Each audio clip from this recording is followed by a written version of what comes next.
Muy buenas tardes, muchas gracias muchas gracias y agradezco a la Fundación Juan March la invitación que me han dado para hablar sobre el indoeuropeo y sobre todo sobre la parte, digamos, que sustenta y el método que sustenta la hipótesis indoeuropea, porque lo que me gustaría dejar claro en la conferencia de hoy es que el indoeuropeo es ante todo y sobre todo un concepto lingüístico. Es decir, se fundamenta en elementos puramente lingüísticos y luego ya hay derivadas, evidentemente, de carácter cultural, religioso, incluso genético. Yo ahora lo que voy a intentar explicarles es de dónde sale esta idea que nosotros de alguna manera tenemos más o menos claro. Bueno, hay lenguas indoeuropeas, lenguas de una familia, tenemos, digamos, un concepto más o menos intuitivo de lo que es, pero en realidad se trata de una hipótesis, sobre todo una hipótesis con valor científico, que esto es, digamos, lo que me importa que quede claro en el día de hoy. Y antes de ir a la hipótesis, vamos a entender que cuando nosotros necesitamos organizar desde un punto de vista, desde un abordaje científico, cualquier disciplina, lo primero que tenemos que hacer es una taxonomía, es decir, tenemos que ordenar el material y ordenarlo de alguna manera. Pongo un ejemplo muy sencillo que todo el mundo entenderá. Si queremos hacer botánica, pues lo primero que tenemos que hacer es la clasificación, y la botánica como ciencia nace en el siglo XVIII con Linneo, que lo que hace es la primera taxonomía botánica. Pues con las lenguas pasa exactamente lo mismo. Tenemos que organizarlas para poderlas entender. Y hay tres maneras de organizar las lenguas. Esto no es, obviamente siempre es un poquito más complicado que las plantas. Hay criterios que llamamos tipológicos, es decir, las lenguas se organizan por los rasgos característicos que tienen. Podemos decir, hay lenguas que tienen casos, como el latín, y lenguas que no tienen casos, como el español, ¿no? Bueno, pues ya estamos dividiendo, estamos organizando el material de una manera determinada. O por criterios puramente geográficos, lenguas de África. Bueno, pues evidentemente esto nos puede servir en algún momento. Pero la clasificación, digamos, de la que vamos a hablar y de donde nace y que en realidad se inventa, se crea con la formulación de la hipótesis indoeuropea, es la clasificación genética. Es decir, las lenguas las podemos agrupar, organizar, identificar por, digamos, rasgos familiares, vamos a decirlo así. Porque en realidad la metáfora, digamos, biológica está clara, es decir, son lenguas que descienden de un antepasado común. La clasificación genética, entonces, es un modelo muy productivo, sobre todo a partir del siglo XVIII, y es el que permite explicar los parecidos, por ejemplo, entre el latín y el griego, que, digamos, son lenguas que culturalmente son muy importantes para nosotros, pues dan la base de nuestra cultura. Y la idea es que, efectivamente, la clasificación genética se organiza en torno a lenguas que descienden de un antepasado común, porque se parecen tanto entre sí que esos parecidos no pueden deberse a una casualidad, sino que tienen una causa, y esa causa es el antecesor genético, es decir, hay un antepasado del que provienen que evoluciona y da lugar, por una diversificación dialectal, a las distintas lenguas que nosotros podemos conocer. Vamos a poner un ejemplo que es muy sencillo. Nosotros hablamos el español, una lengua romance, que todos sabemos que proviene del latín vulgar, no del latín vulgar, son lenguas distintas, ¿no? Pero igual que el español proviene del latín vulgar, pues también el catalán, el gallego-portugués, el italiano, el provenzal, el francés, el rumano, etcétera, etcétera, ¿no? Es decir, todas ellas tienen un antepasado común que nosotros podemos identificar sin ningún problema porque es una lengua histórica, una lengua sobre la que hay textos escritos, que es el latín vulgar, y la evolución, los cambios a lo largo de los siglos de ese latín vulgar han dado lugar a las distintas lenguas romances. Hasta ahí yo creo que está más o menos todo claro. El problema surge ahora cuando de lo que nosotros estamos hablando es de una lengua que no ha dejado restos históricos. Una lengua prehistórica, una lengua que no tiene textos y una lengua que, por tanto, tenemos que reconstruir a partir de testimonios que, digamos, nos dan las lenguas de las que sí tenemos textos. Mientras que el latín vulgar, bueno, no es que tengamos mucho, pero tenemos, ¿no? Tenemos documentación, tenemos muchísima más, obviamente, del latín clásico, pero insisto, no son exactamente la misma lengua. En el caso del indoeuropeo estamos hablando de una lengua de la prehistoria, una lengua que no tiene ningún testimonio escrito y que, por tanto, nosotros tenemos que deducir a partir de los materiales que sí nos aportan las lenguas históricas. Gracias a eso, nosotros, gracias a la clasificación genética, nosotros podemos agrupar de alguna manera las lenguas del mundo, no todas, pero hay, digamos, un montón de lenguas que nosotros podemos identificar, digamos, evidentemente la verde clara, que es el indoeuropeo y que, como ven, está muy difundida por el mundo, ¿no? Pero luego nosotros podemos, digamos, reconstruir la lengua níger-congo o el grupo semítico, o el grupo turco, aquí, etcétera. Es decir, que realmente nosotros, el mismo sistema que hemos aplicado con el indoeuropeo, que se descubre con el indoeuropeo, puede permitir, digamos, elaborar familias lingüísticas en el resto del mundo. No sirve para todo el mundo, pero sí para un grupo muy grande. ¿Dónde está el origen de la hipótesis indoeuropea? Pues aparece a finales del siglo XVIII y tiene que ver con el descubrimiento que los europeos hacen en esa época, a partir de la Guerra de los 7 Años en el siglo XVIII, de las lenguas de la India. Las lenguas de la India ya era una realidad conocida en Occidente, sobre todo a partir del siglo XVI, finales del XV-XVI, cuando llegan los portugueses por la costa del África, llegan a la India.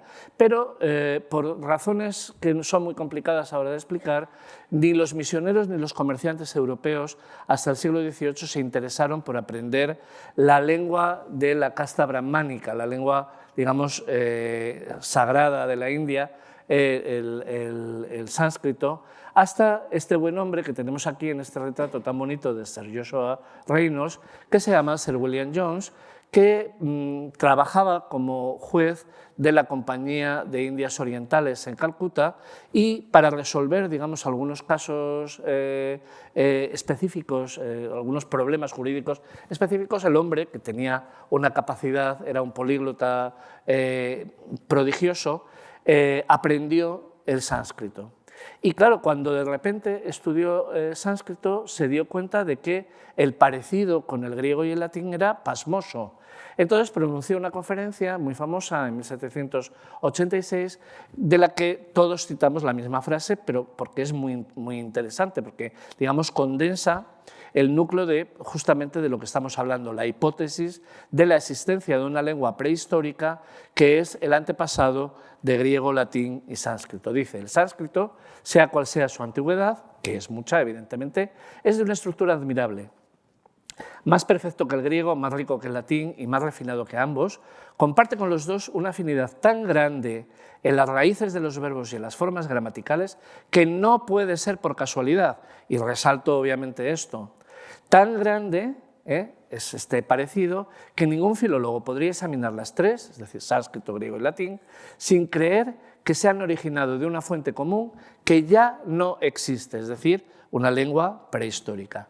Como ven, entonces, en esta declaración muy antigua, como ven, de 1786, está el núcleo de lo que luego hemos desarrollado como lingüística indoeuropea. No voy a hacer una historia de la lingüística indoeuropea, pero simplemente diré que los primeros estudiosos estaban, digamos, fascinados por el parecido gramatical de las lenguas indoeuropeas entre sí, a las que, después de Sir William Jones, se fueron añadiendo otros grupos lingüísticos, el germánico, el eslavo, el báltico, el celta. Esto ya, digamos, es una historia más complicada, pero fundamentalmente esta gente estaba asombrada por el parecido gramatical. Y, por ejemplo, la primera gramática indoeuropea se llama eso, sistema de conjugación de el sánscrito en comparación con el griego, latín, persa y germánico, es lo que dice el título en alemán, y en letra gótica, no se lee del todo bien, pero luego, digamos, a lo largo del siglo XIX, digamos, el objeto de atención va cambiando, se va derivando de la gramática hacia la fonética. La primera gran derivada la tenemos en esta gramática alemana de Jakob Grimm, es uno de los hermanos Grimm, el que se dedica sobre todo a la historia del alemán, y ahí descubre una serie de cambios fonéticos que se pueden describir de una manera enormemente regular. Y esto, digamos, como digo, hace que el objeto de atención se cambie de la gramática a la fonética. Y ahí, en la fonética, es donde se fija a lo largo del siglo XIX, sobre todo a partir de 1874, se fija un método científico por el cual realmente nosotros podemos hablar no solo de metodología científica de la lingüística indoeuropea, sino en general de la descripción del cambio lingüístico. ¿Cómo cambian las lenguas? Esto es algo muy importante, digamos, todos tenemos la idea consciente o inconsciente de que las lenguas cambian porque nosotros no hablamos igual que hablaban nuestros abuelos. Normalmente nos fijamos en el vocabulario, pero hay muchos más elementos en los que vemos cómo las lenguas van cambiando. Y esto es un proceso natural y universal, es decir, esto pasa constantemente. Pero ¿cómo cambian las lenguas? Bien, a finales del siglo, en el último tercio del siglo XIX, un grupo de gramáticos alemanes dedicados al estudio del indoeuropeo creyeron identificar un método radicalmente científico, eran positivistas, un método radicalmente científico para determinar cómo cambian las lenguas. Y digamos, la manera que ellos tuvieron de abordar este problema era justamente la hipótesis indoeuropea, el desarrollo de la hipótesis indoeuropea, sobre todo en su vertiente fonética. Es decir, nosotros vamos a poner ahora un ejemplo de cómo se trabaja en indoeuropeo y vamos a ver que lo primero que hay que hacer es establecer correspondencias fonéticas regulares a partir de palabras cuyo parecido sea similar, sean comparables. Y establecidas esas correspondencias fonéticas regulares, lo que hay que describir es los cambios que se producen a lo largo de digamos, del tiempo para dar lugar a las distintas evoluciones lingüísticas de cada uno de los dialectos indoeuropeos. Les pongo un ejemplo, ¿no? La palabra para pie, pie, se dice en latín pespedis, en griego puspodos, en antiguo indio padam, ¿no? El acusativo sería padam. Evidentemente ahí hay un parecido, ¿no? Entonces la cuestión es, a partir de una serie de mecanismos que ahora intentaremos describir, llegamos a una protoforma, le ponemos este asterisco para dejar claro que esto es una forma reconstruida, y reconstruimos ped, podo, pod, una raíz ped, pod, que es lo que quiere decir en indoeuropeo, en esta lengua prehistórica, pie. Bien, los neogramáticos, esto ya se establece desde el primer momento, ya desde la época de Bob, ya se establece cómo hay que hacer las correspondencias regulares y cómo hay que establecer el método de comparación. Y sobre todo se descartan correspondencias fortuitas, es decir, nosotros sabemos que hay lenguas muy distintas entre sí en el mundo que pueden tener palabras parecidas. Les pongo un ejemplo muy sencillo, ¿no? En náhuatl, en la lengua de los aztecas, colina se dice tepe, tepec. En turco se dice tepe, colina. Quieren decir lo mismo, pero está claro que no hay ninguna relación ni histórica, ni lingüística, ni cultural entre el turco y el náhuatl. O sea que eso es una casualidad. La cuestión es que cuando los parecidos son abundantes, lo suficientemente abundantes como para establecer correspondencias sistemáticas, ahí ya sí podemos hablar de, digamos, parecido genético. Bien, ¿Cómo cambian entonces desde el punto de vista de los neogramáticos, de estos sabios del siglo XIX las lenguas? Pues a partir de un fenómeno fonético regular que ellos llaman ley fonética. Fíjense ustedes que el nombre no es una casualidad. Ellos utilizan la palabra ley porque, digamos, hacen una analogía, igualan la, digamos, concepción científica de la lingüística con la de las ciencias duras, que llamaríamos nosotros. Es decir, una ley de la química o una ley de la física sería una cosa similar, es decir, un fenómeno que se produce siempre de la misma manera y sin excepciones. O dicho de otra manera, en química, ¿no? Si damos, digamos, la misma condición a un elemento químico, se produce siempre el mismo cambio, ¿no? La misma presión, la misma mezcla, la misma cantidad, el mismo peso, todo esto, ¿no? Pues esto, trascendido al ámbito de la fonética histórica, sería lo mismo. Fíjense cómo definen la ley fonética, ¿no? Un mismo sonido, aquí todavía hablan de sonidos, todavía no se ha descubierto el fonema, ¿no? Situado en las mismas condiciones, sufre la misma evolución en una lengua dada, tiene que ser la misma lengua, en una determinada época, y dicen ellos, sin excepción alguna.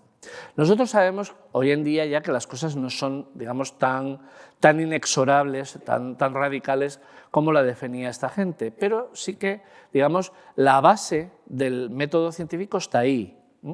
Y ellos admitían una desviación posible a la ley fonética, que sería la analogía. Y les pongo un ejemplo, que la analogía es el proceso de regularización que todos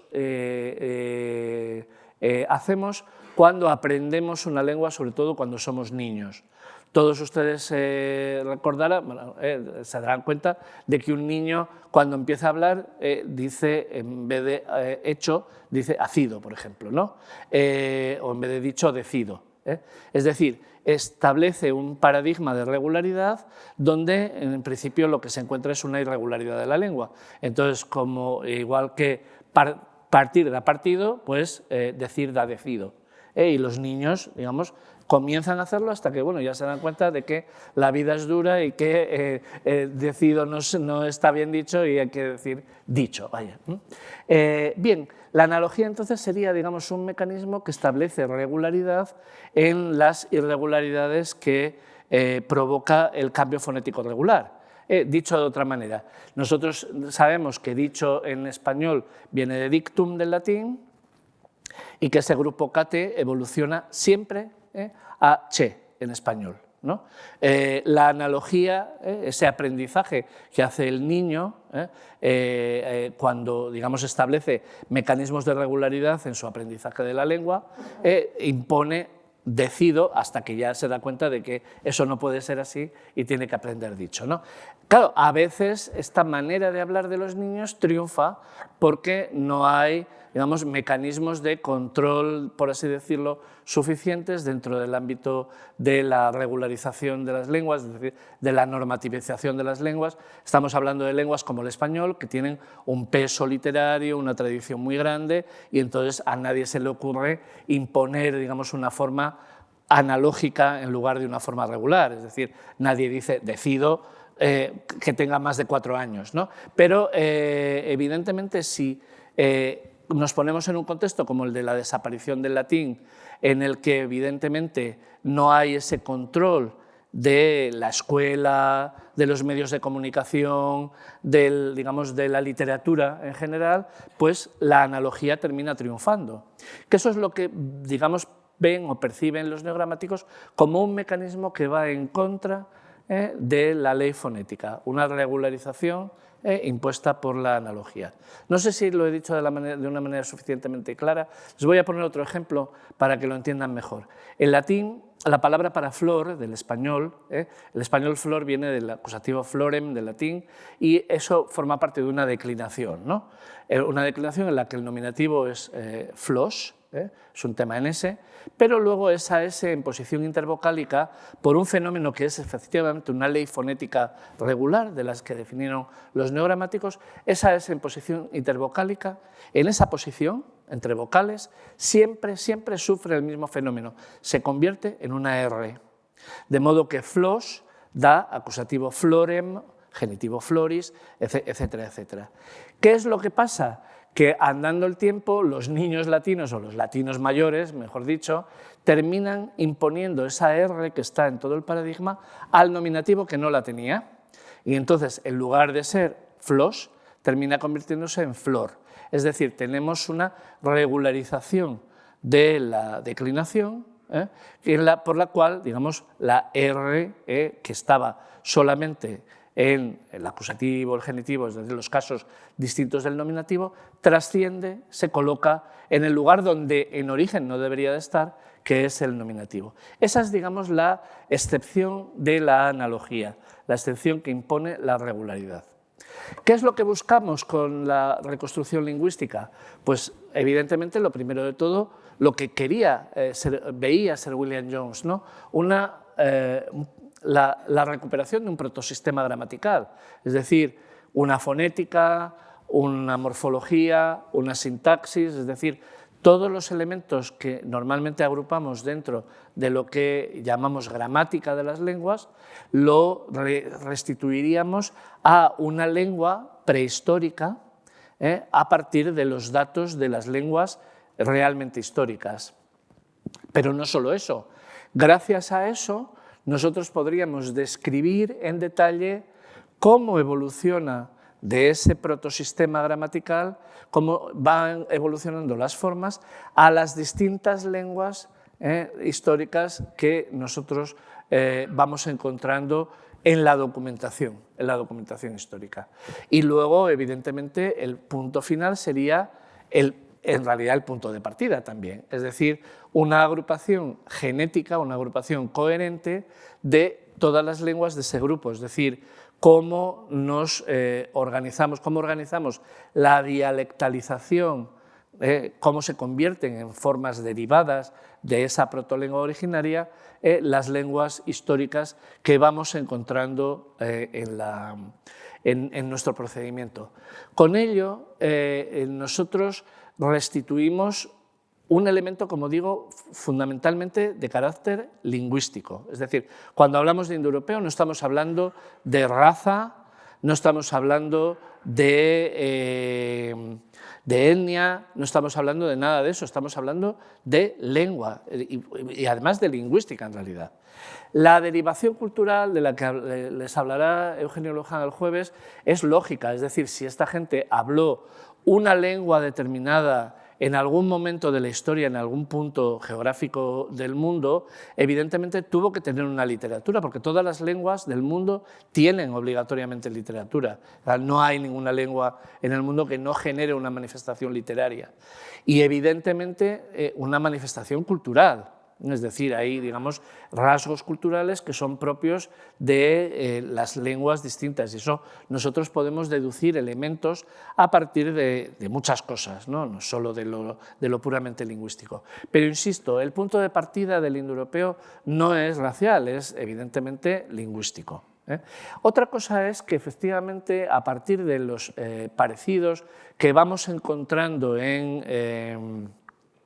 en las lenguas y sobre todo en su vocabulario, nosotros podamos deducir elementos de la cultura que esta gente tuvo que tener.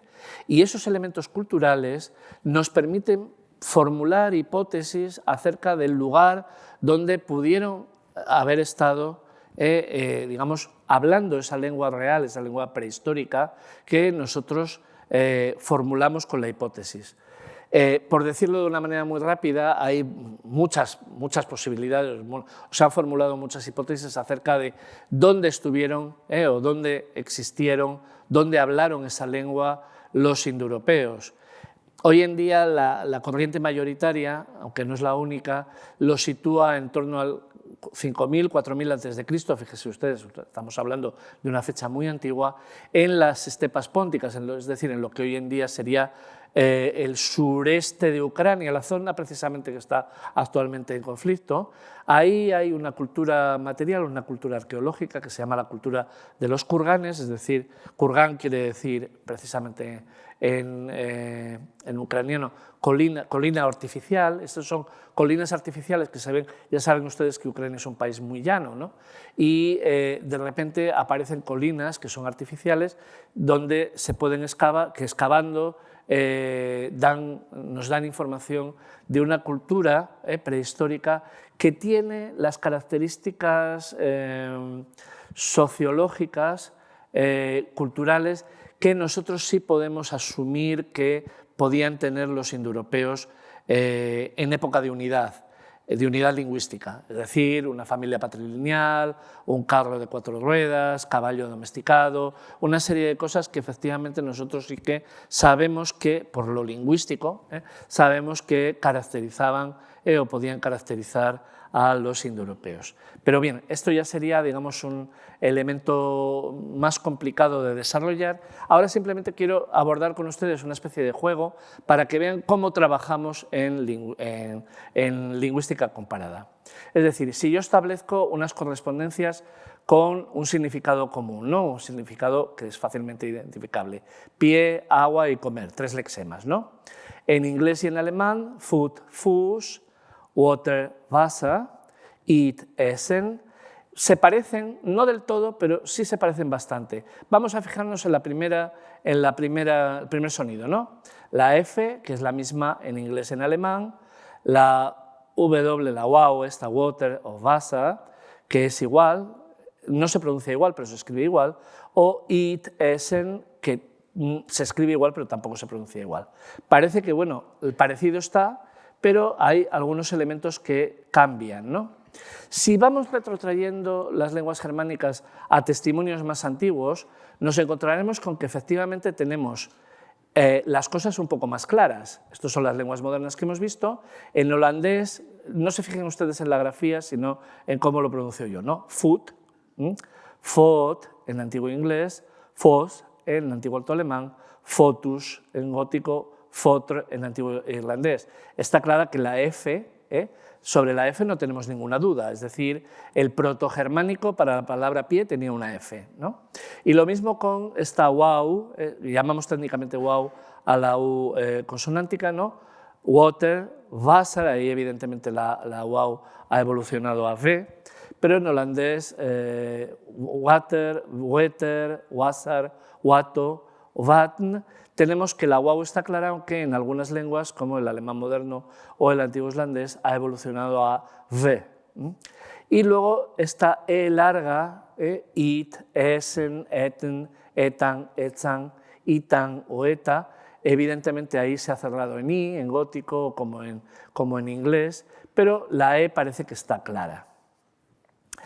¿Qué hacemos, digamos, si seguimos progresando en la antigüedad? Vamos a extender la comparación no solo de las lenguas a las lenguas germánicas, sino a otras lenguas del grupo indoeuropeo. Y vamos a seguir con los mismos lexemas, con el pie, el agua y comer, ¿no? Hemos cogido de las lenguas germánicas el testimonio más antiguo, hablaremos de ello, ¿no? El gótico, fotus, wato o itan. Vamos a compararlo con, vamos a empezar con el pie, ¿no? Donde en gótico hay una F, en cambio en hitita tenemos una P. En latín, una P. En antiguo indio, una P. En griego, esto es una P. Y en armenio, nada. Evidentemente hay un grupo mayoritario que tiene P. Lo que tenemos que explicar entonces es por qué tenemos F en el grupo germánico o por qué no tenemos nada en armenio. Es decir, esa es la misión de la comparación, pero está claro que ahí imponemos el criterio del área mayor, es decir, el área, digamos, que nos da la mejor información acerca de cómo empieza la palabra para pie, es el grupo mayoritario que tiene una P. Lo que tenemos que explicar es la F del gótico. Con la wow, pues tendríamos una cosa muy parecida. Tenemos aquí. A ver, la wow en gótico, en hitita widar, en umbro en latín esta palabra no existe. Una U, utur, udan, hidor en griego, y una ge es una evolución de como la que pasa en español con huevo, ¿no? Pronunciamos como una g, ¿no? Entonces, bueno, pues ahí no hay ningún problema con la w, ¿no? Con la pues lo mismo, itan, edmi, edo, pero tendríamos que explicar la a del antiguo indio o la u del armenio. Pero el criterio mayoritario está claro, es decir, cuando la mayoría de las lenguas nos orientan hacia la reconstrucción de un fonema, nosotros lo que, digamos, tenemos que asumir es que ese, digamos, sería la forma de la protolengua y lo que tenemos que explicar es el resto. Bien, entonces ahora, digamos, viene la segunda parte de la conferencia que tiene que ver con, y bueno, nosotros en qué nos basamos para reconstruir esta protolengua, cuáles son los materiales lingüísticos con los que tenemos que trabajar. Como hemos visto en la diapositiva precedente, nosotros lo que tenemos que intentar es, digamos, trabajar con los elementos más antiguos de cada grupo lingüístico. Es decir, porque si estamos reconstruyendo una lengua prehistórica, será más útil para nosotros, como hemos visto en la diapositiva anterior, la información que nos dé el gótico que no la que nos dé el inglés moderno. Porque en el inglés moderno se habrán producido muchos más cambios que en el gótico, que es una lengua del siglo IV después de Cristo, ¿no? Y así sucesivamente. Es decir, iremos siempre a los testimonios, a buscar los testimonios más antiguos de cada grupo lingüístico de los que constituyen la familia, la macrofamilia lingüística indoeuropea. Pues vamos a ver las que son. La más antigua de todas es la que está formada por las lenguas anatolias, entre las que destacamos el hitita, el luvita cuneiforme y el luvita jeroglífico.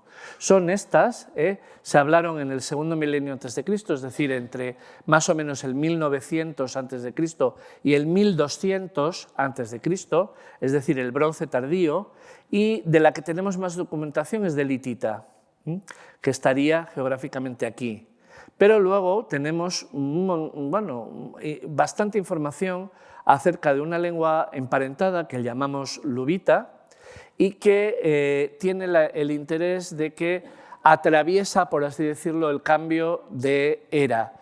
El luvita digamos, lo tenemos testimoniado antes del 1200 y después del 1200, es decir, en el bronce tardío y en la edad de hierro. Esto es un fenómeno muy notable y que no pasa con otra, es, digamos, muy llamativo. Todas estas lenguas de las que hemos visto, que hemos mencionado, hitita, palaita y luvita, se escriben en escritura cuneiforme, es decir, entrarían en su expresión escrita y en buena medida cultural dentro del ámbito de las lenguas de Mesopotamia antigua, que escriben en cuneiforme en tablillas de barro.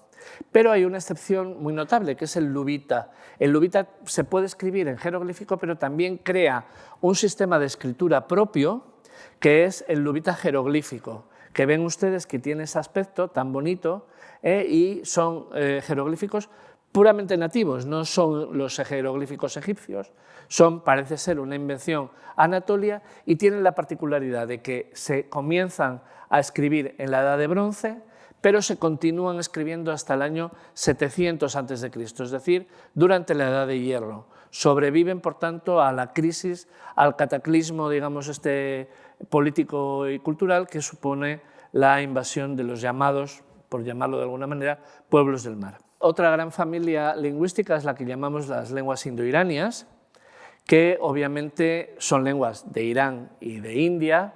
En la actualidad, siempre que pueda, las lenguas anatolias no han dejado ninguna evolución moderna. Se extinguen el luvita en el año 700 a.C. y ya no hay más herencia histórica. Sin embargo, estas otras lenguas de las que vamos a hablar sí dejan evolución moderna. Y las lenguas indoiranias en la actualidad pues, se distribuyen de esta manera, es decir, tenemos Irán, Kurdistán, Afganistán, Pakistán, bueno, y una parte muy grande de India, es decir, que tendríamos, por tanto, una herencia actual de las antiguas lenguas indoeuropeas indoiranias muy notable. El testimonio más antiguo del grupo indoiranio no está, sin embargo, ni en Irán ni en la India, está en Siria. y sería este indoiranio que la aristocracia del reino de Mitanni debió de hablar en algún momento de la Edad de Bronce. En el reino de Mitanni habría existido una aristocracia, digamos, de origen indoiranio que mantendría sus nombres personales con una, digamos, una herencia clarísimamente de carácter indoiranio. Las lenguas indoeuropeas de la actualidad en la India abarcarían, como ven, Pakistán, Bangladesh, Ceilán, Maldivas y el norte de la India. El sur de la India es fundamentalmente otra familia lingüística distinta, la dravídica, y como ven sería el grupo indoeuropeo más numeroso del mundo, 1.500 millones de hablantes. Ya sabemos que la India es un país enorme, ¿no? Sin embargo, el testimonio más antiguo, que es el que a nosotros nos interesa, sería el de un poema de carácter hímnico religioso que llamamos Rigveda. Rigveda quiere decir literalmente la sabiduría de los cantos, cuya composición sería oral y dataríamos en torno al 1500-1200 a.C. Y son himnos que acompañan al sacrificio, a la variante india del sacrificio indoiranio. De las lenguas iranias, emparentadas evidentemente con la India, vamos a destacar los testimonios más antiguos, que serían el avéstico y el antiguo persa. El avéstico es una lengua que conservamos en manuscritos relativamente recientes, en dos niveles lingüísticos muy distintos entre sí, el llamado avéstico antiguo y el avéstico reciente, y en estas lenguas está redactado un libro que llamamos Avesta, que es una recopilación, una recopilación de textos litúrgicos de la religión que llamamos zoroastrismo, que es la religión, digamos, propia de los indoeuropeos, de los indoiranios de Irán, mientras que, digamos, la religión propia o más antigua de los indoiranios de la India sería el hinduismo, la religión propia más antigua de los indoiranios de Irán sería el zoroastrismo. Y este zoroastrismo, digamos, tiene una peculiaridad, y es que necesita, digamos, tiene una plasmación litúrgica muy importante en el sacrificio, y el sacrificio tiene que ir, como pasaba también con el Rigveda, acompañado de, digamos, de un contenido, por así decirlo, oral, de una plasmación recitada, que es lo que está contenido en el Avesta. De otra manera completamente distinta, otra rama dialectal, porque el avéstico sería iranio oriental, en el iranio occidental tiene una plasmación histórica muy antigua en el antiguo persa, que es la lengua de los reyes aqueménides, es decir, de Darío, de Jerjes, Artajerjes y toda esta gente, ¿no? Y esta lengua no se conserva en manuscritos como pasa en el avéstico, sino que se conserva en inscripciones, y además inscripciones como la que ven en la pantalla, de carácter enormemente monumental, muy monumental, que además tienen fundamentalmente un propósito, ante todo y sobre todo propagandístico, es decir, son inscripciones que lo que buscan es sobre todo la glorificación y la justificación del rey como intermediario entre la divinidad y el imperio, y, digamos, y la formulación de la cohesión del imperio en torno a la figura del rey. Es, como ven, otro tipo de lengua distinta, se escribe además en un cuneiforme simplificado, epigráfico, el testimonio son, como ven, epigráfico, mientras que en el avéstico eran sobre todo manuscritos. Si seguimos deambulando por el oriente, por Asia Oriental, llegamos a otras lenguas indoeuropeas que llamamos muy convencionalmente tocario, con dos variantes distintas, tocario A y tocario B. Fíjense ustedes que no sabemos realmente el nombre de estas lenguas y las designamos así, y que se ubican, fíjense ustedes, en un lugar remotísimo.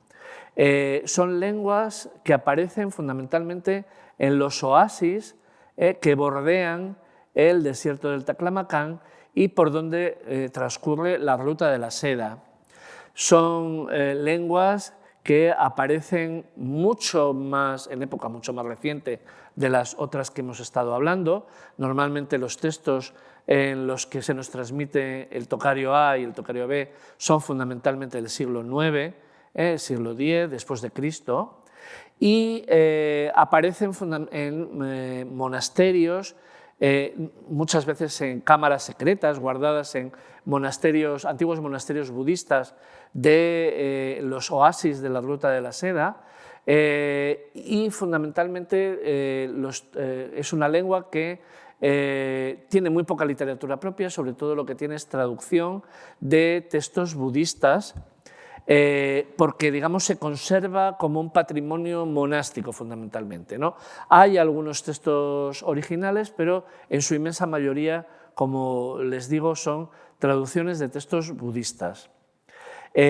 Pero lo interesante es lo muy al oriente que están los tocarios, es decir, que realmente ahí de lo que estamos hablando, como ven ustedes, es de un grupo indoeuropeo que en su emigración hacia Oriente, piensen ustedes que partiríamos de aquí, es decir, aquí, digamos, estaría el origen, tendríamos una primera migración ubicada aquí, desde donde tendríamos una parte que bajaría a Irán y otra a la India, y antes que ellos, otro grupo se estableció en una zona tan remota como los oasis de la Ruta de la Seda.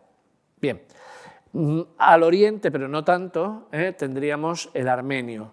El armenio es una lengua que todavía se habla hoy en día, es la lengua oficial de la República de Armenia y en recesión, porque el Nagorno-Karabaj ahora con los tratados de paz actuales ya se ha concedido en su integridad a Azerbaiyán, de modo que estaríamos hablando de una lengua pequeña, de unos 4 millones de hablantes, pero que en la antigüedad ocupó un lugar muy importante, porque Armenia en época romana y en época medieval, digamos, ocupó una parte muchísimo más grande de lo que ocupa la actualidad.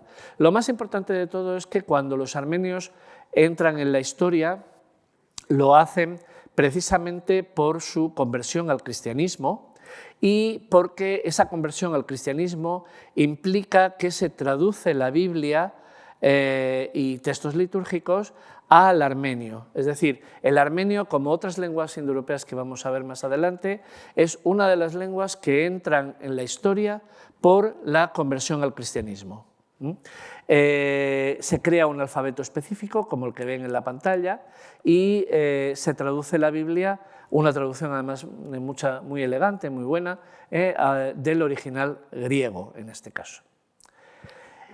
Ya más hacia el occidente, el griego, que es una lengua que todavía se habla, como saben ustedes, la lengua de la República Helénica, pero no solo eso, sino también la lengua de Chipre y de parte de Albania y del sur de Italia. Es una lengua, digamos, de la que tenemos testimonio ininterrumpido desde el 1400 a.C. hasta la actualidad, es decir, que sería una lengua de la que tenemos la historia más dilatada dentro del grupo indoeuropeo. El testimonio más antiguo del griego estaría en el bronce tardío, como hemos visto también antes, entre el 1400 y 1200 a.C., y es esta lengua que llamamos micénico, utiliza un tipo de escritura específico, el lineal B, que procede de otro anterior, que no está descifrado, el lineal A, muy mal adaptado al griego y que sobre todo nos da textos de carácter administrativo, nada de literatura.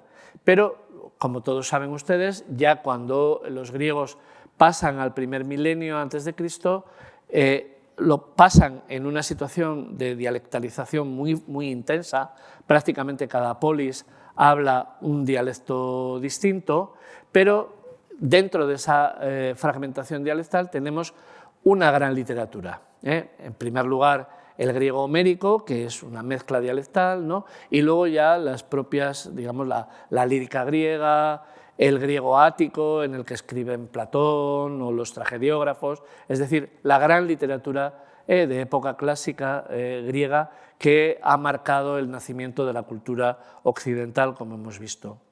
Esta fragmentación dialectal termina en torno al siglo III a.C., cuando a partir de las grandes conquistas de Alejandro Magno de Oriente, los dialectos, la fragmentación dialectal desaparece, se crea un griego que llamamos de la koiné, una lengua común, que sirve para que el griego se convierta en una lengua de cultura, de difusión cultural, y no solo de cultura, sino también de comercio y de administración, en todo el oriente de la cuenca mediterránea y mucho más allá, porque el griego de la koiné llega hasta la India, de modo que se trata de un fenómeno lingüístico muy importante. El latín lo vamos a explicar de la mano de otras lenguas que se hablaban en Italia antes de la latinización, que es las que llamamos lenguas itálicas, de las cuales vamos a, sobre todo a señalar el osco, el umbro y el falisco. El latín sí ha dejado también una evolución histórica, no el latín clásico, pero sí el latín vulgar, son las lenguas romances, de las cuales hemos hablado antes, con esta, digamos, esta particularidad notable de la separación, de la lejanía del rumano del grupo, del tronco común de todas las demás lenguas romances, pero digamos, la península itálica, en la península itálica, antes de la extensión de la difusión o de la latinización de toda la península itálica, tenemos un montón de lenguas. Tenemos una lengua no indoeuropea, con seguridad, que es el etrusco. El etrusco no es indoeuropeo, pero luego tenemos otras lenguas que más o menos tienen que ver con un tronco común, el umbro y el osco, y luego, digamos, en la ciudad de Roma, el latín y esta lengua que se parece tanto al latín, que es el falisco. El latín es la lengua nada más que del Lacio, pero luego, por las circunstancias históricas que tienen que ver con la creación del Imperio Romano, se convierte en la lengua del Imperio de Occidente y la lengua de la cultura occidental hasta hace, pues, como quien dice, muy poco tiempo, ¿no? Bien, otro grupo indoeuropeo constituido por las lenguas celtas, de las que señalaremos el celtibérico, el galo y el antiguo irlandés. Hay lenguas celtas en la actualidad, son lenguas normalmente todas ellas en recesión, incluso en peligro de extinción. El irlandés, el galés, el gaélico, algunas ya extintas como el córnico o el manés. El bretón de Bretaña en realidad es una lengua también insular, es decir, aunque está en Francia, en zona continental, proviene de una migración de las Islas Británicas en época medieval. Como digo, son lenguas en recesión, pero tienen testimonios medievales muy importantes, y antiguos. En época antigua, anterior a la latinización de la península itálica, tenemos el lepóntico, que se hablaría más o menos por aquí. En la península ibérica, el celtibérico. En la Galia, en Francia, el galo. Lenguas insulares como el antiguo irlandés. Incluso por una emigración un poco loca de los celtas en época antigua, se habla una lengua celta aquí en el corazón de Anatolia, el gálata, acuérdense de la epístola de San Pablo a los Gálatas, y todavía, bueno, hay quien piensa que el lusitano es una lengua celta, quizá, probablemente no lo es. De todas ellas marcaré, digamos, por el hecho de que se aparece en la península ibérica, como notable el testimonio del celtibérico. El celtibérico es la lengua más importante, en la que mejor conocemos del grupo céltico en la península ibérica, quizá hubo más, pero esta la conocemos por abundantes testimonios epigráficos. Son todos textos muy cortitos, exceptuando estos grandes bronces como el que tienen en la pantalla, que es uno de los bronces de Botorrita, que es un yacimiento arqueológico cerca de Zaragoza, donde han aparecido bronces en esta lengua que conocemos con el nombre de celtibérico. Dentro del grupo, otro subgrupo enorme de las lenguas indoeuropeas estarían las lenguas germánicas, de las que los testimonios más antiguos serían el gótico, lo hemos visto en los ejemplos de reconstrucción que hemos visto antes, gótico, antiguo islandés, antiguo inglés y antiguo alto alemán. También son lenguas que se hablan en la actualidad, con una importante difusión de carácter colonial. Pasaba también con las lenguas romances, esto no lo dije. Las lenguas romances tienen, digamos, un lugar histórico, en el caso del español, pues la península ibérica, lo mismo pasa con el caso del portugués, pero hay una importantísima difusión colonial a partir del siglo XVI que hace que en América del sur, central y del sur se habla en español y portugués, donde evidentemente no es su lugar originario. Eso llamamos difusión colonial. En el caso de las lenguas germánicas lo mismo, sobre todo en el caso del inglés. El inglés es la lengua de Inglaterra, no de todas las islas británicas, de Inglaterra, pero luego por difusión colonial pues la lengua de Estados Unidos, Canadá, Australia, etcétera, de un montón de lugares del mundo de donde no son originarios. Los testimonios antiguos, en cambio, son estos que vemos en pantalla.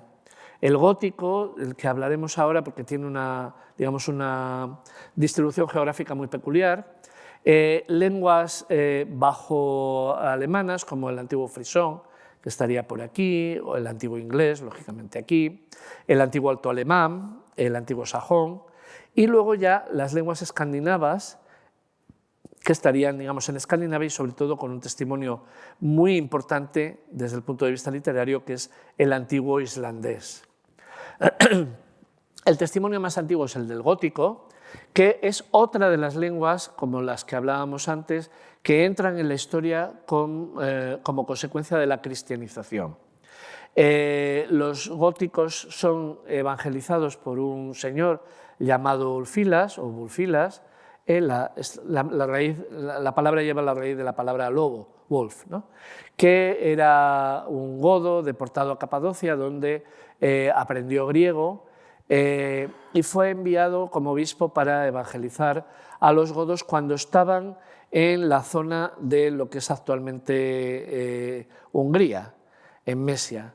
Y este señor pues, hace una traducción no completa de la Biblia al gótico, se inventa un alfabeto específico y como era arriano, una parte muy importante de ese trabajo de traducción se perdió y se nos han conservado fundamentalmente manuscritos que vienen de la órbita cultural de Rávena, cuando los godos, ya los ostrogodos, habían creado el reino ostrogodo de Italia, porque vuelvo para el mapa de atrás y lo que podemos decir es que los godos tienen una patria originaria aquí, pero luego van emigrando hacia la zona de lo que es actualmente Rumanía. Una parte de ellos se queda aquí en Crimea, donde resisten, como quien dice, hasta el siglo XVI, atacan Constantinopla y luego se desplazan a Italia y luego una parte de ellos, los visigodos, de los que todos habrán oído hablar, llega al sur de Francia y a Hispania. Probablemente ya en la época en la que los visigodos llegan a Hispania ya no hablan el gótico, pero mantienen sus nombres propios, como veíamos antes que pasaba con los indoiranios estos de Mitanni. Siguen manteniendo los nombres de su lengua porque para ellos es un elemento de identidad y de prestigio, y por eso los reyes godos tienen esos nombres tan raros para nosotros, son nombres góticos. Las lenguas eslavas, el testimonio más antiguo es el que llamamos antiguo eslavo, pero hay un montón de lenguas eslavas modernas que se dividen en tres grandes grupos dialectales que no voy a detallar, ¿no? Las lenguas orientales, ruso, ucraniano y bielorruso, las lenguas eslavas occidentales, polaco, checo y eslovaco, y las lenguas eslavas meridionales, esloveno, serbo-croata, macedonio y búlgaro.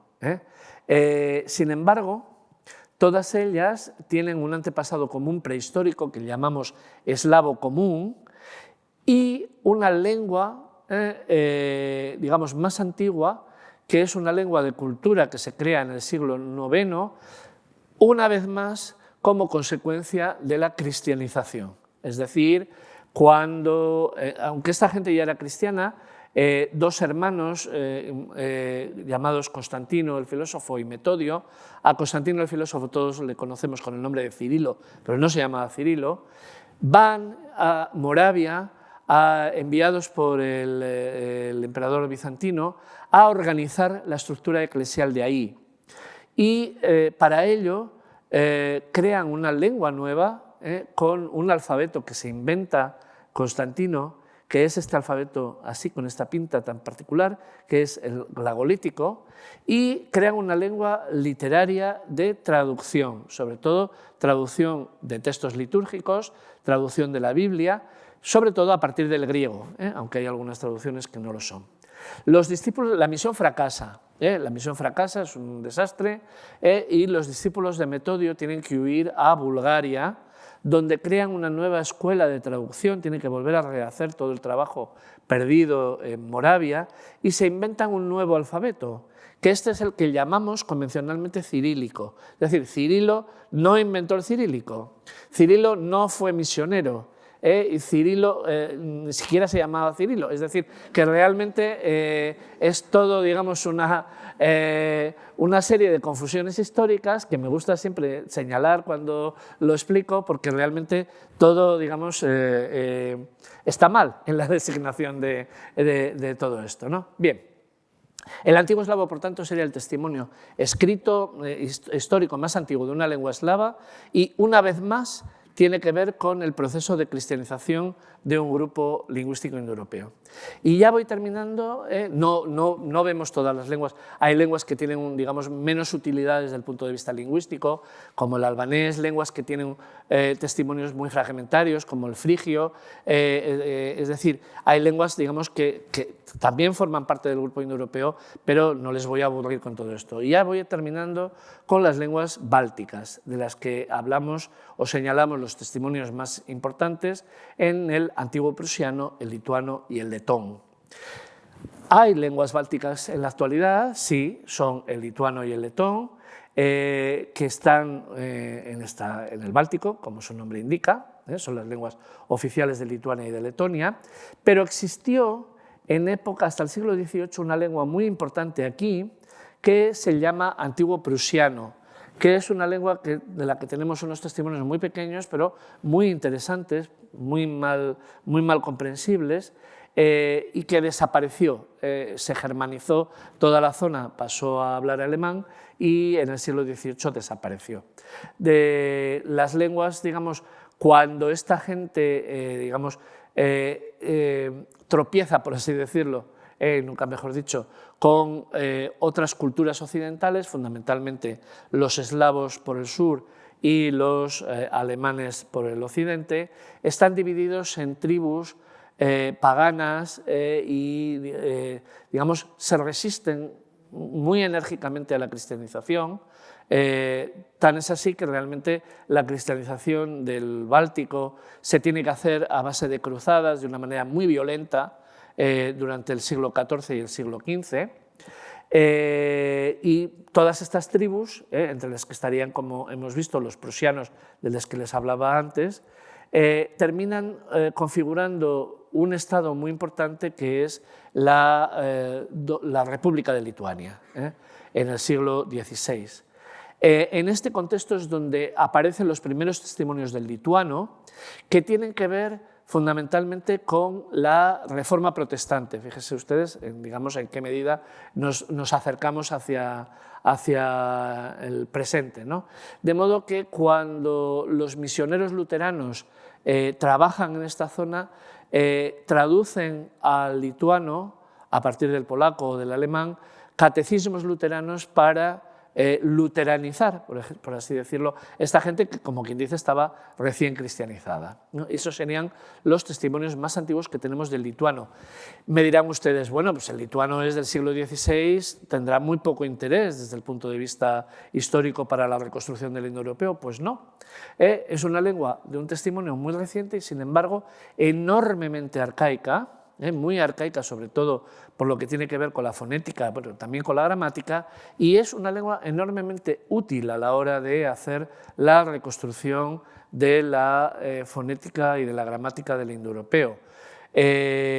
O sea que, en realidad, bueno, hemos hecho, digamos, un repaso muy rápido por todo el área, por todo el ámbito geográfico y cronológico de las distintas lenguas indoeuropeas, pero verán que nos movemos entre lenguas que aparecen en la Edad de Bronce, en el 1200, 1400 a.C., y lenguas que aparecen en el siglo XVI. Y sin embargo, a pesar de esa diferencia cronológica, nos pueden resultar de utilidad, y de hecho nos lo son, para la reconstrucción de esta protolengua, de esta lengua prehistórica que llamamos indoeuropeo.